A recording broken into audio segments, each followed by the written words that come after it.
Bismillahirrahmanirrahim. Alhamdulillahirabbil alamin. Bihi nasta'in 'ala umuri dunya waddin. Wassalatu wassalamu 'ala asyrafil anbiya'i wa akramil mursalin, sayyidina wa habibina wa syafi'ina wa qurrati a'yunina wa maulana Muhammadin sallallahu alaihi wasallam wa ala alihi wa ashabihi ajma'in. Qul subhanaka la ilma lana illa ma 'allamtana innaka antal alimul hakim wa tub 'alaina innaka antat tawwabur rahim wa la haula wa la quwwata illa billahil aliyyil 'azim. Amma ba'd. Para bapak, para ibu, jamaah salat maghrib Masjidul Islam yang dirahmati oleh Allah Subhanahu wa taala. Alhamdulillah, kita bersyukur kepada Allah Subhanahu wa taala, malam hari ini kita masih diberi anugerah yang luar biasa oleh Allah Subhanahu wa taala, di mana iman Islam masih tetap melekat di dada kita, demikian pula dengan nikmat sehat walafiat masih selalu mengiringi langkah-langkah di kehidupan kita. Dan Allah juga masih berkenan menambahkan nikmat kepada kita berupa kesempatan untuk menambah catatan-catatan kebaikan kita, menambah nilai-nilai amal ibadah kita. Utamanya malam hari ini kita telah tunaikan salat maghrib dengan berjamaah. Kita lanjutkan dengan majelis taklim.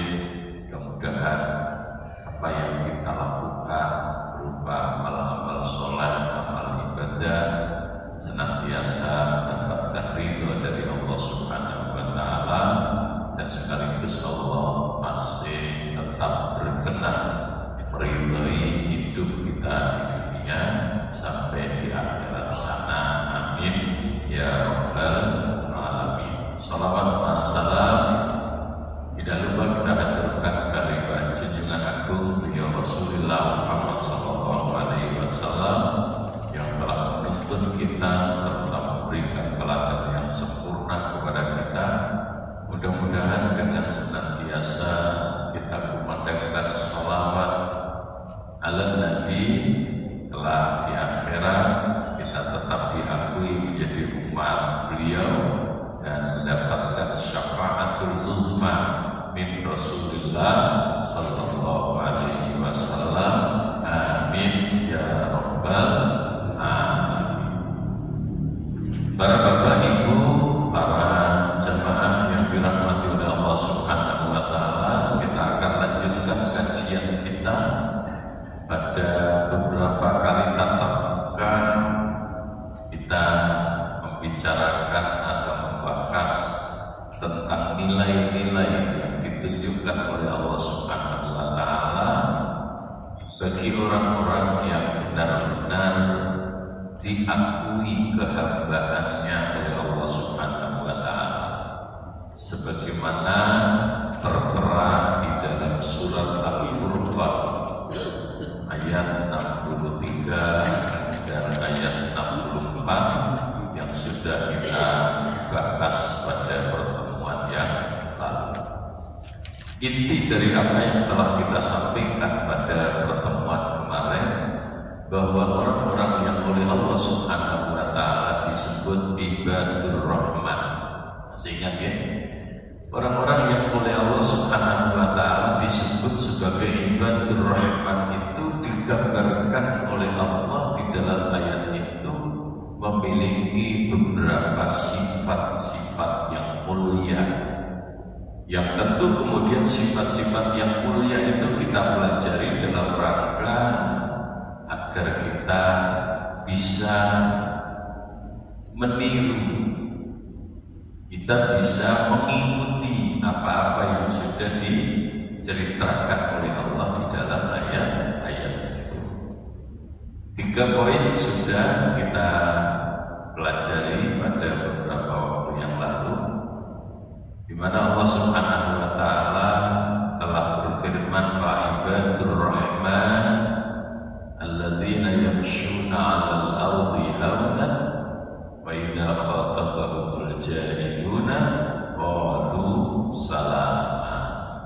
walladzina yabituna li rabbihim sujjadan wa qiyam.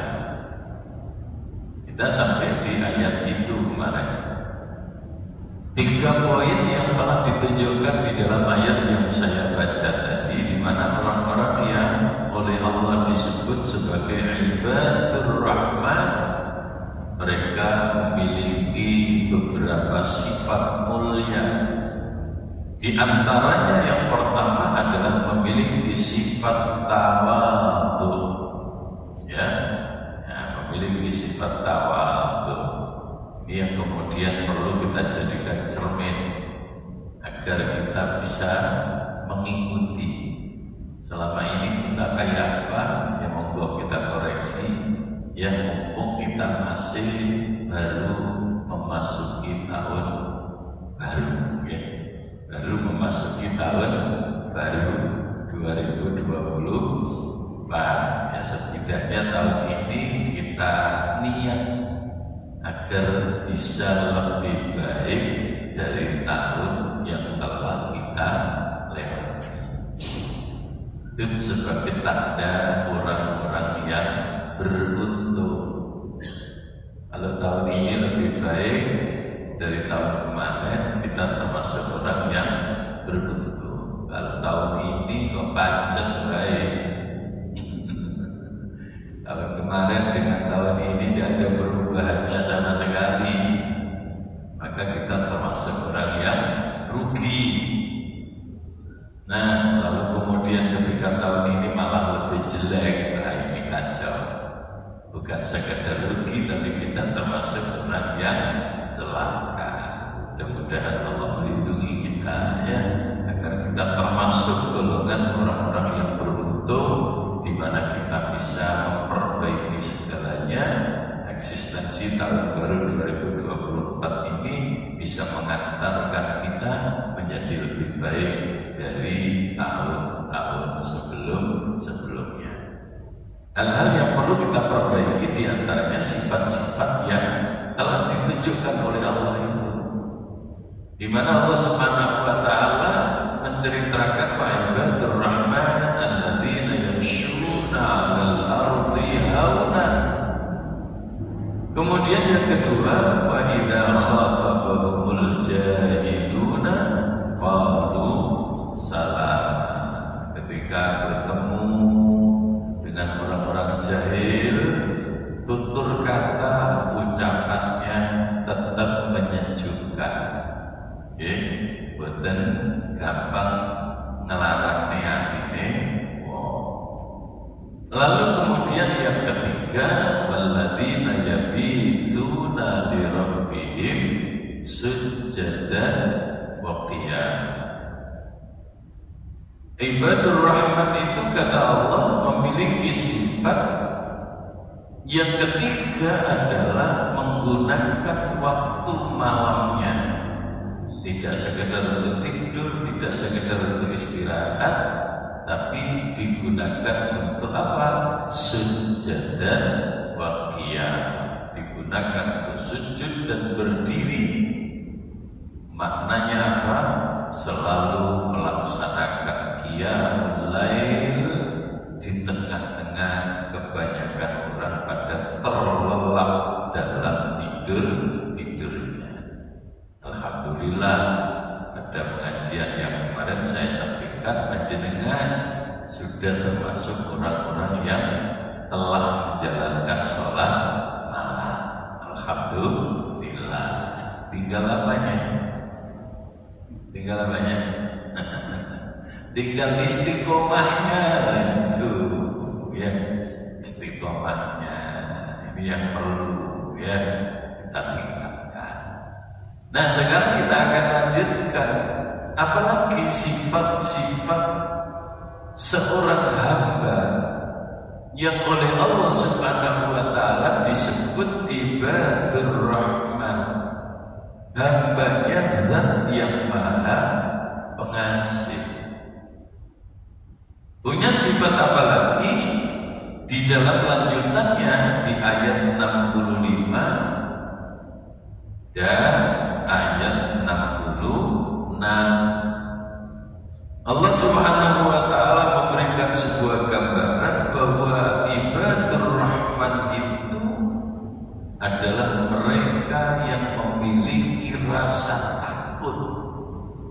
terhadap azab neraka,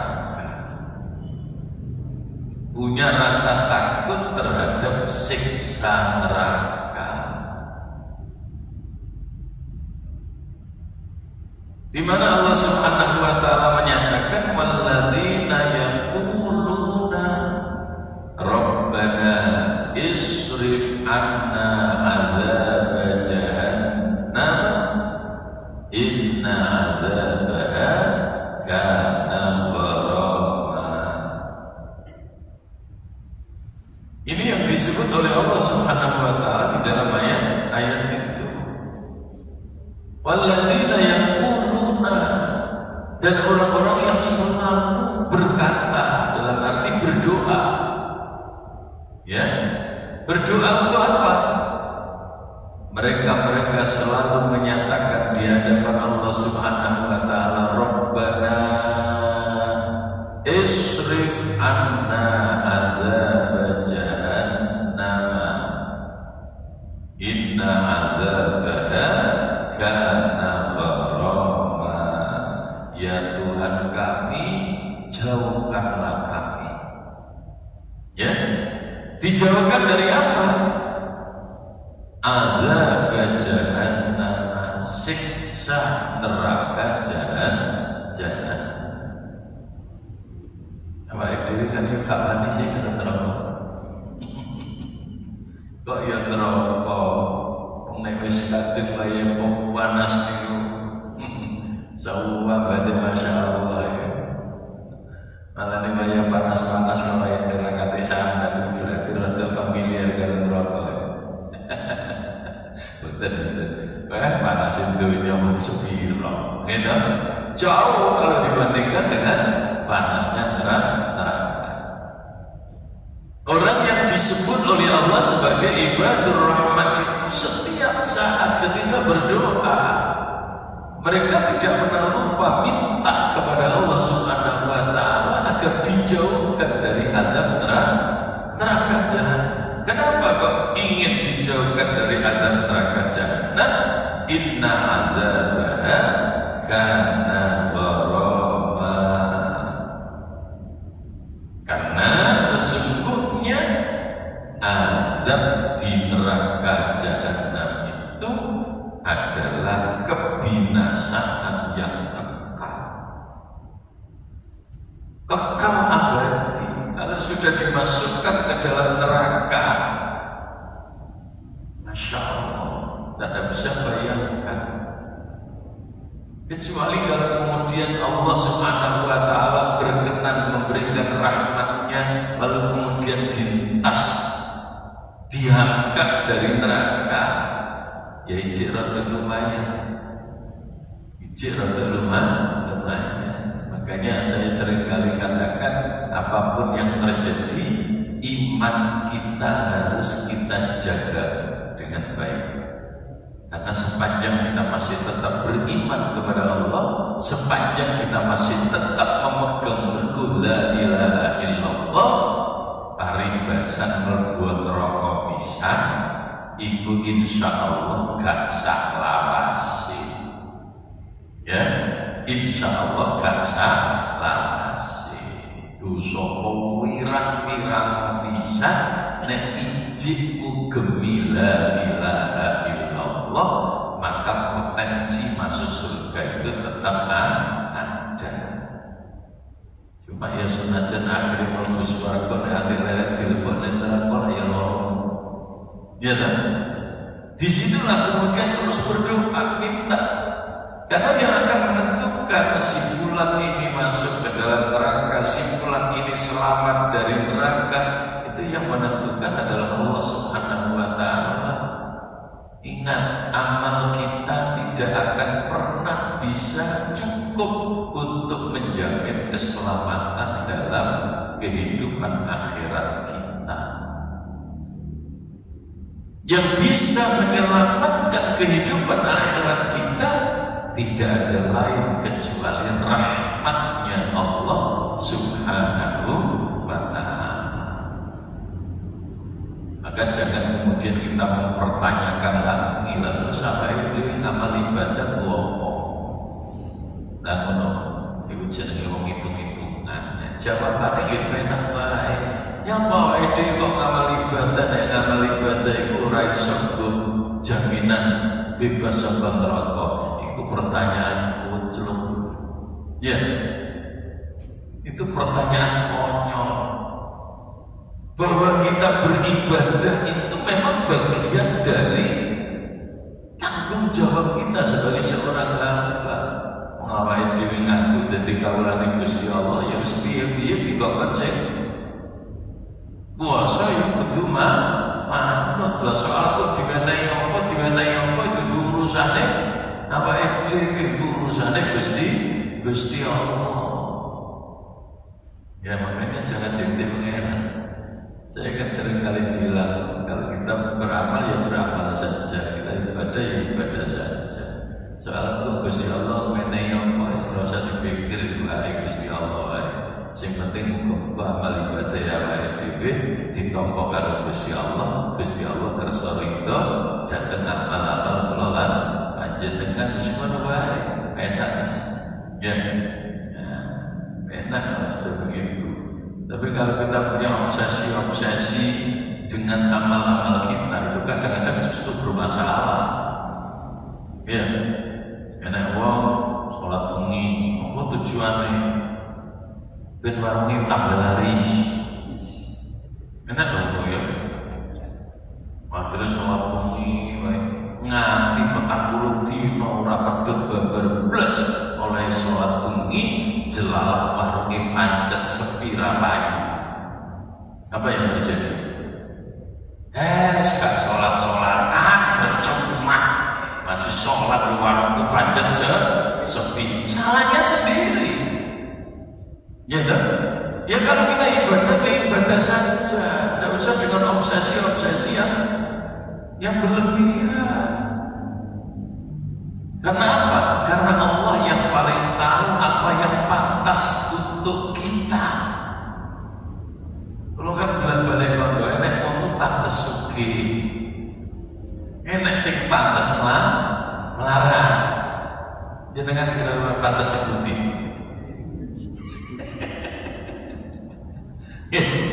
Enek wong pantes sugih, cocok nek sugih. Enek sing ora cocoknya melarang. Nama itu yang cocok sini. Ayo jawab. Orang enak sih cocok lah cocok. Sing ngerti ya Gusti Allah sing ngertoke, gitu.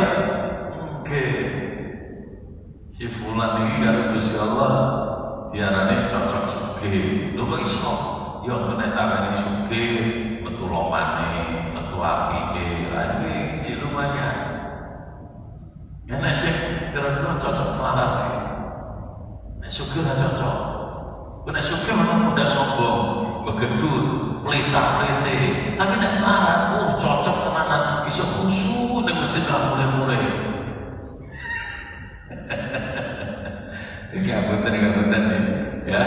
Jadi ini kadang-kadang kita tidak tahu. Makanya kalau kita ibadah saja, nggak usah pakai obsesi yang aneh-aneh. Karena kalau itu kebetulan lalu dikabulkan, ya mungkin kita masih akan bertahan dalam istiqomah kita. Tapi begitu gagal, sudah entek ya. Iya. Oh, kiai ini bujui, lu malah kiai ini sing salah. Jadi ini sholat duha itu melancar rezeki. Aku tak bilang diberi sholat duha ramari-mari. Wah nganti setahun istiqomah rapat tuh berbeblas ceketek lu situ banyak seret aja. Kira-kira ya semua itu duhai terus awalnya nanti kira-kira. Iya. Lo salahnya di mana? Lo salahnya mikirnya si keliru.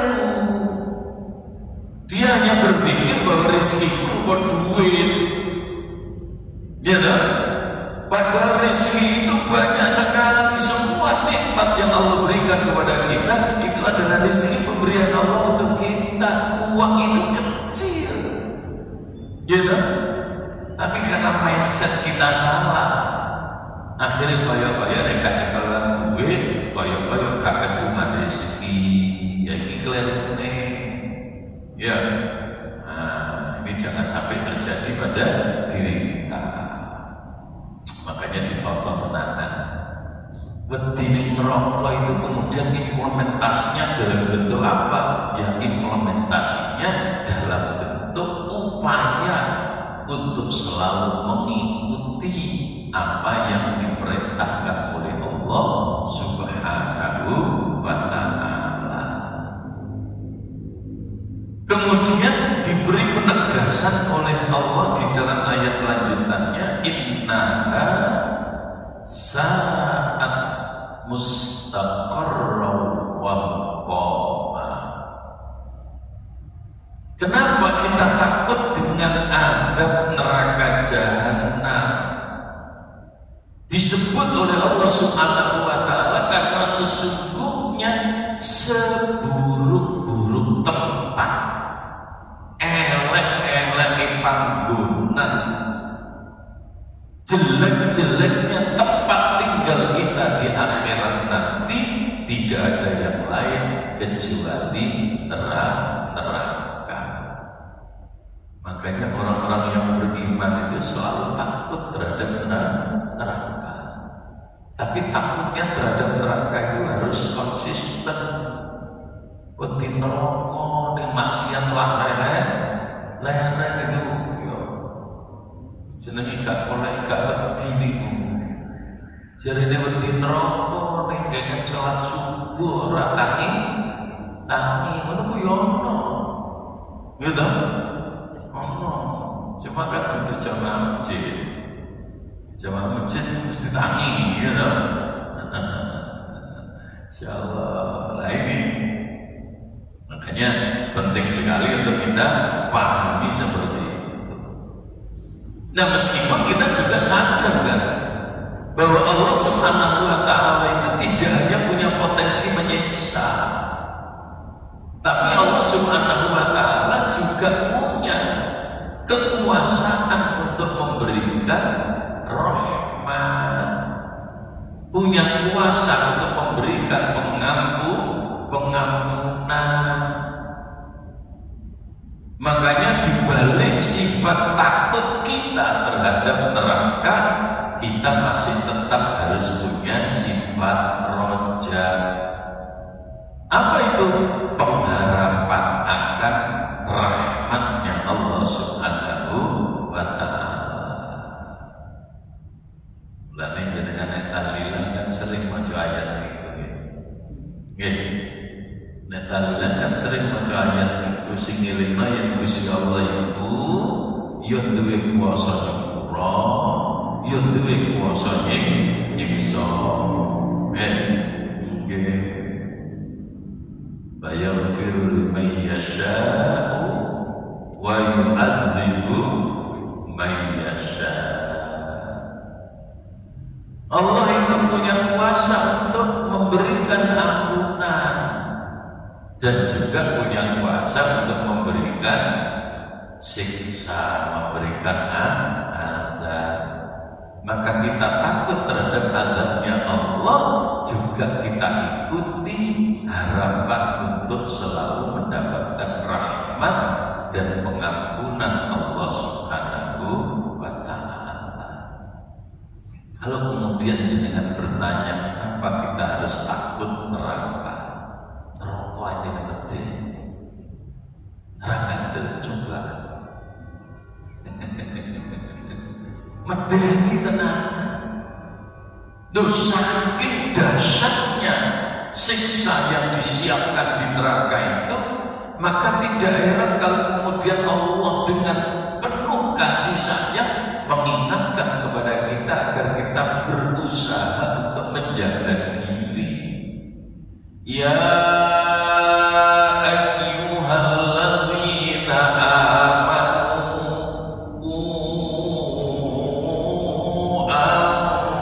anfusakum wa ahlikum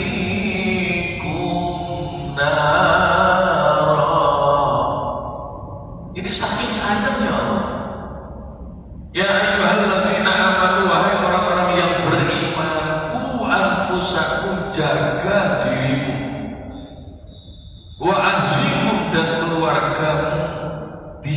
menjaga dari apa?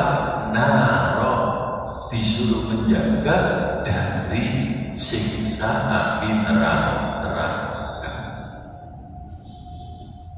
Kenapa kita harus menjaga diri dari siksa api neraka, menjaga keluarga kita, istri dan anak-anak kita dari adab atau siksa api neraka?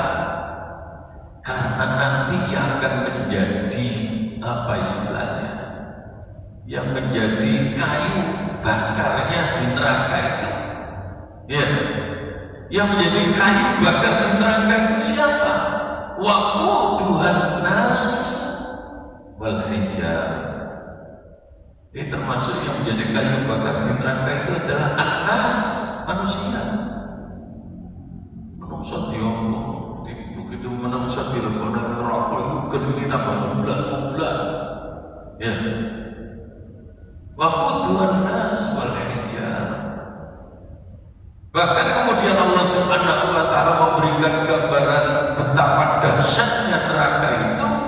Tidak hanya sekedar neraka itu sendiri, tapi bahkan penjaga neraka, malaikat sing jaga neraka iku soprang luwih serem timbang malampir. Ya, serem. Sehingga Allah Subhanahu wa taala menceritakan alaiha malaikatun ghilazun syidadun la ya'sunallaha ma amarahum wa yaf'aluna ma yu'marun. Malaikat yang ditugasi oleh Allah menjaga neraka, ghilazun syidadun. Pokoknya penampilannya medeni tenan. Tidak ada tawar-menawar dengan malaikat yang menjaga neraka. Terus akhir sampai di rumah suki, terus tuh malaikat bisa disuap kan? Hah? Kalau ini dunia main suap-suapan. Di akhirat tidak ada. Malaikat itu tegak lurus sesuai dengan apa yang diinstruksikan oleh Allah Subhanahu wa taala. Makanya kenapa malaikat itu oleh Allah Subhanahu wa taala hanya diberi akal dan tidak diberi nafsu. Kita kan bayang nih, kalau malaikat dari nafsu belai. Bahkan akal saja, akalnya malaikat itu beda dengan akal manusia. Kalau Allah memberikan akal kepada manusia itu, salah satu fungsinya untuk berpikir. Tapi malaikat itu diberi akal. Akalnya malaikat itu bukan untuk berpikir. Akalnya malaikat itu hanya untuk menerima setiap apa yang diperintahkan oleh Allah Subhanahu wa taala, tidak untuk berpikir. Jadi malaikat terus dikai akal, akalnya tiga mikir, Arab jatuh nyawa mikir di sini nasi tadi jabut lah. Gitu, mikir di sini, pantas sokorai. Umurnya sih selama masa tak jabut, nah sementara si umurnya sekitar 70 tahun, orang diperintah jabut, rasli udah perintah, lah perkara malian. Gitu, coba malaikat kalau berpikir, wah itu kacau betul.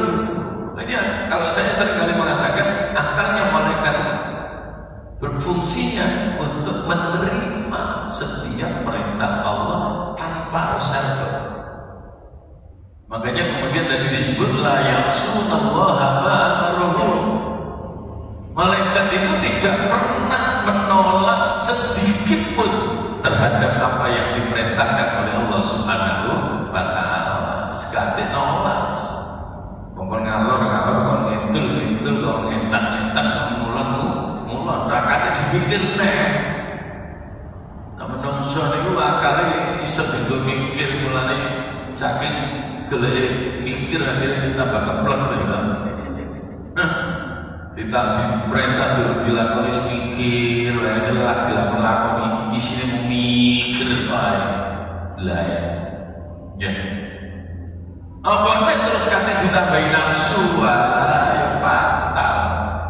Makanya Allah menjadikan malaikat itu diberi akal untuk menerima setiap perintah Allah, ya. Lalu kemudian tidak diberi nafsu. Karena malaikat sampai 3 nafsu lah ya terus mon jabut nyawane arep ayu mikir. Macam ayu le koyo ngene apa jabut. Lah yo aneh-aneh malah. Ya tak? Enggak seperti itu. Ya, enggak seperti itu. Malaikat itu wayaf'aluna ma yu'mar. Apapun yang diperintahkan oleh Allah pasti akan dilaksanakan tegak lurus. Ojo cacat sasaran meneh kleru. Timernya saja tidak pernah keliru. Ya. Kan jabut nyawa si fulan, cara malaikat Israel. Kon jabut nyawa si fulan. SOP-nya jelas. Dijabut nyawanya di desa Sepuluh-Mandu. RT 2 omahe nomor 12 mbok sapa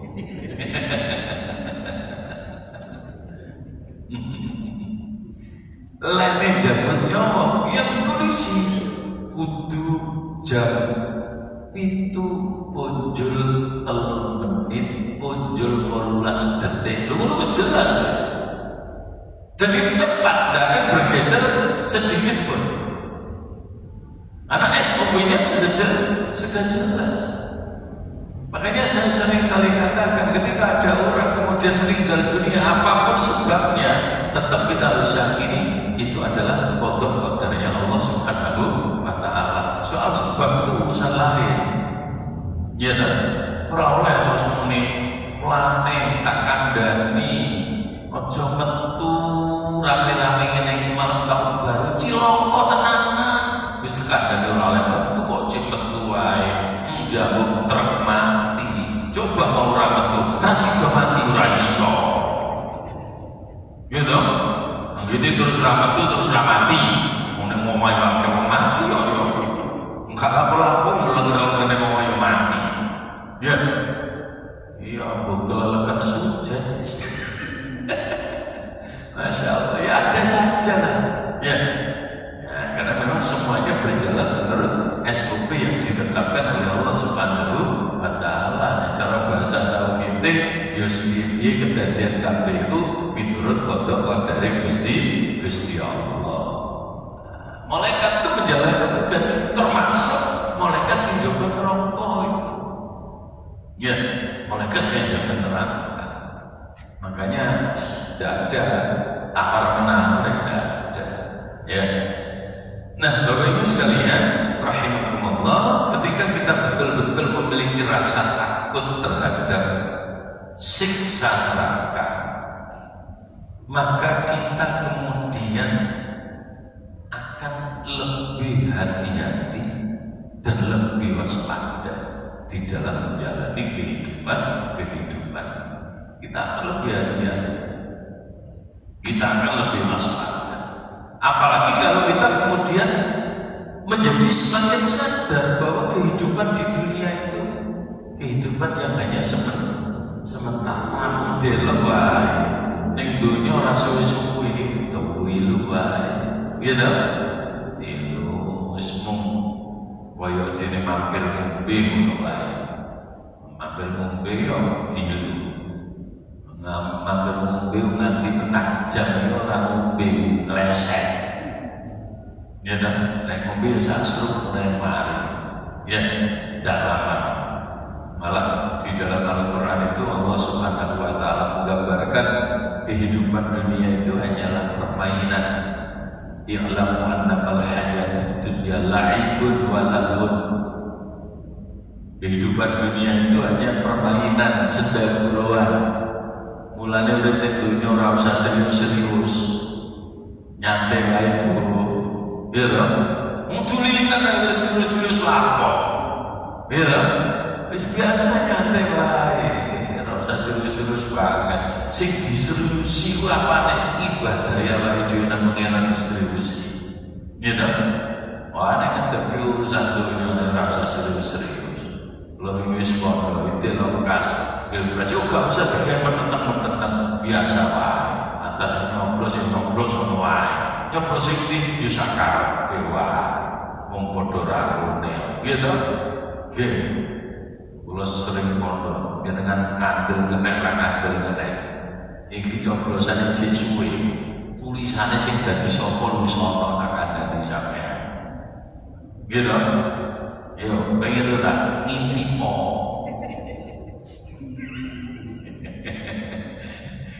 Ngintip kok nek dhuwur kono Lahul Mahfuz. Apa sing dadi?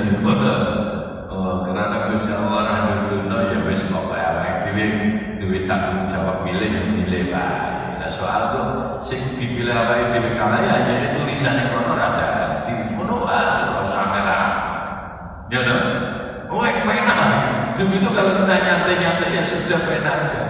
Bukan santai dalam arti negatif loh. Santai itu dalam arti kita menyikapinya biasa saja, tidak usah mendidih-mendidih, ya. Nah, apalagi kemudian sampai mengorbankan persaudaraan, mengorbankan persahabatan, wah bisa, ya toh. Nanti saya 5 tahun kepengkeran lucu, ya. Gara-gara coblosan itu bisa menggatak. Lu tenang nih, ya, sing wedok milih A, sing lanang milih B, ngono iso dari pegat. Lah kebangetan. Ya dong. Lah, enggak usah begitulah. Ya sudah biasa-biasa saja. Wong cuma laibun walaupun hanya permainan, sedang gurauan. Wazinatun hanya sekedar hiasan. Ya, hanya sekedar hiasan. Jadi kan kaya 17-an kan padha menghias kampung toh. Nggih. Terus sing jenenge menghias kampung iki mari dihias bareng diapane? Ya dikelakane dilungkas. Ya enak apane? Gitu apa boten? Yo, kampung jenengan jange mewakili kelurahan, elok lomba macam-macam lah. Lomba kampung sehat, lomba kampung nopo, dimulai sedemikian rupa. Mulai jane ono dewan juri. Dewan juri ini mulai kote kembang dibalekno nang sing duwe. Iya ta kan?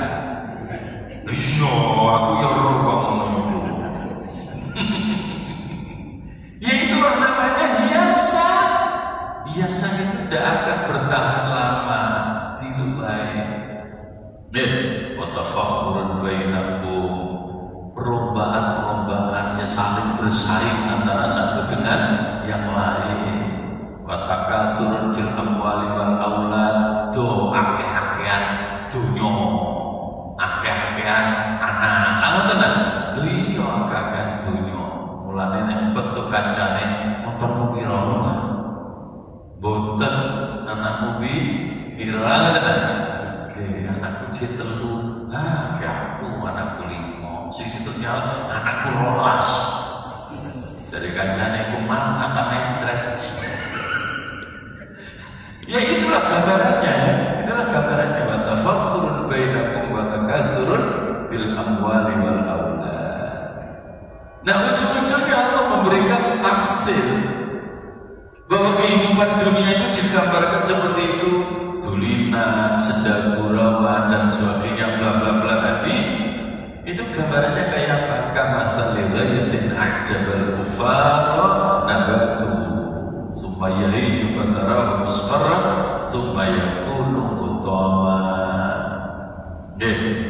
Digambarnya kayak nek maya ketekan udan, nek wis ketekan udan terus ning desa niku tanduran-tanduran tetukul kabeh ngoten nggih. Tetukul kabeh ketok ijo-ijo api ngoten nggih. Nah, oleh kata ijo kan api ijo. Piro suwene ijo?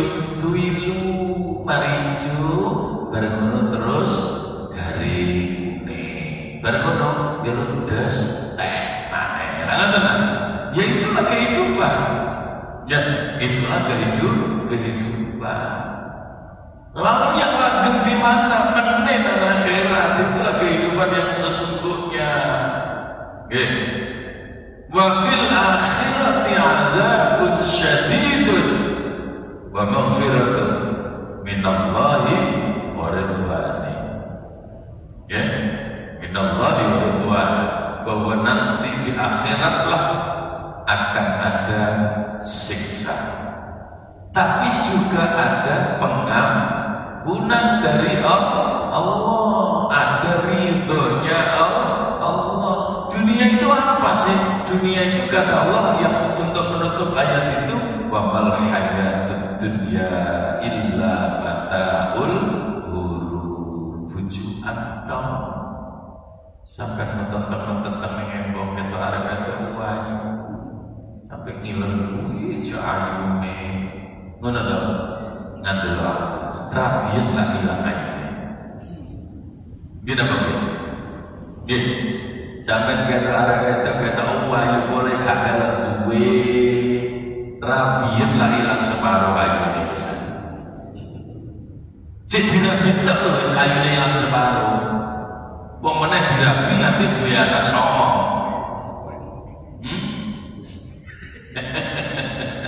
Nah, itu kehidupan ya, itu kehidupan. Sambil gurau, cerita-cerita. Itulah kehidupan dunia. Makanya ketika kita terpesona dengan dunia, itu salah total, salah fatal. Ya, yang kita harapkan adalah kehidupan akhirat nanti. Bagaimana kita berupaya dengan amal-amal kita. Kita berupaya untuk bisa masuk dalam barisan hamba-hamba Allah Subhanahu wa Ta'ala seperti yang disebut di dalam ayat tadi, jika kemudian sifat-sifat yang dimiliki oleh ibadur rahman itu bisa kita ikuti, bisa kita dereaken dengan semaksimal mungkin. Dini wis kadung akeh klerune, akeh dosane, ya ora usah stres, ya sabar. Maksudnya, ya rene dhewe iki sadar wingi-wingi akeh dosane, wingi-wingi akeh klerune, wong ya rene Gusti Allah iku tetep zat kang duweni sifat Maha Ngapura, Ghafurur Rahim. Ya wis tobat wae sing tenanan. Gitu, tobat wae sing tenanan. Cara bahasa Al-Qur'an, ya ayyuhalladzina amanu tubu ilallahi taubatan nasuha. Wahai orang-orang yang beriman, bertaubatlah kamu sekalian kepada Allah dengan taubat yang sesungguhnya. Kalau taubat kita sudah sungguh-sungguh, jangan tidak usah ragu. Tidak usah ragu. Kalau taubatnya sungguh-sungguh, tidak usah ragu-ragu. Yakini bahwa Allah itu ghafur. Dosa kita yakin diampuni oleh Allah Subhanahu wa Ta'ala. Asal kita bersungguh-sungguh. Tidak usah ragu-ragu. Sehingga kacau kalau kita ragu-ragu. Taubat mana diterima, mana enggak? Ya sudah taubat, gitu. Taubat ya taubat, baik yang temenan yakin di sepuro Gusti Allah itu Ghafurur Rahim. Ya mudah-mudahan kita semuanya berangsur-angsur sambil ngaji ya ayatan fa'ayatan sedikit ini bisa mengantarkan kita menjadi semakin sadar bahwa kita perlu berupaya untuk menjadi orang-orang baik, mengikuti petunjuk-petunjuk yang telah disampaikan oleh Allah agar kita masuk menjadi orang-orang yang disebut ibadur rahman. Amin.